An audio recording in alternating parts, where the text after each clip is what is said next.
சென்னை விமான நிலையத்தில் அந்தமான் செல்ல வந்த தங்கையை வழியனுப்ப வந்த அக்கா மயங்கி விழுந்ததால் சிறிது நேரம் பரபரப்பு ஏற்பட்டது. அந்த காட்சிகளை முதலில் பார்க்கலாம்.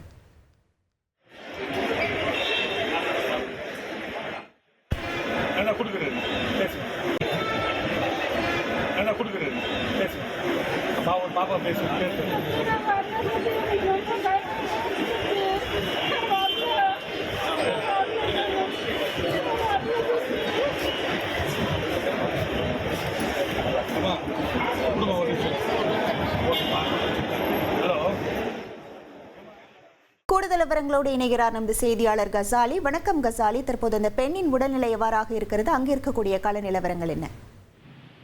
திருச்சி பகுதியை சேர்ந்தவர் கல்பனா. இவர் தனது கணவர் மற்றும் குழந்தைகள் அந்தமானில் செய்தார். கடந்த 3 மாதங்களுக்கு முன் உடல்நலம் சரியில்லாமல் திருச்சிக்கு வந்து சிகிச்சை பெற்றிருந்தார்.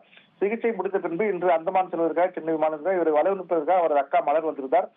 தங்கையை பிரிய மனம் இல்லாமல் மலர் அழுத போது திடீரென மயங்கி விழுந்தார். அக்கா மயங்கி விழுந்ததை கண்டதும் கல்பனா அங்கிருந்து கூறுகிறார். உடனே அங்கிருந்த விமான நிலைய மருத்துவமனை பணியாளர்கள் வந்து முதலுதவி சிகிச்சை அளித்தார்கள். திடீரென அக்கா விழுந்ததால் தன்னால் அந்தமான் வர முடியாது, நான் வரவில்லை என்று அவருக்கு உறவினர்கள் அவரை கட்டாயப்படுத்தி அழைத்து செல்லும். அப்போது மத்திய தொழிற்படை போலீசார் மற்றும் விமான நிலைய போலீசார் பேச்சுவார்த்தை நடத்தி சிறிது காலம் அவள் அக்காவுடன் இருக்கட்டும் என்று சொன்ன பிறகு அவரை விட்டு சென்றார்கள்.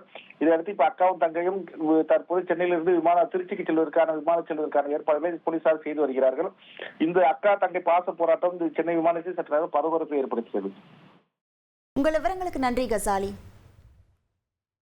1,23,00,000 மனங்களை வென்ற தந்தி டிவி யூடியூப் சேனல். தவிர்க்க முடியாத தம்ப்நெயில்ஸ், கலக்கலான கான்டென்ட்ஸ். நீங்களும் இந்த குடும்பத்தில் இணைய இப்பவே சப்ஸ்கிரைப் பண்ணுங்க. அசுரபலம் கொண்ட எங்கள் டிஜிட்டல் கரங்களில் உங்கள் விளம்பரங்களை சேர்க்க வாட்ஸ்அப் பண்ணுங்க. 8939888378.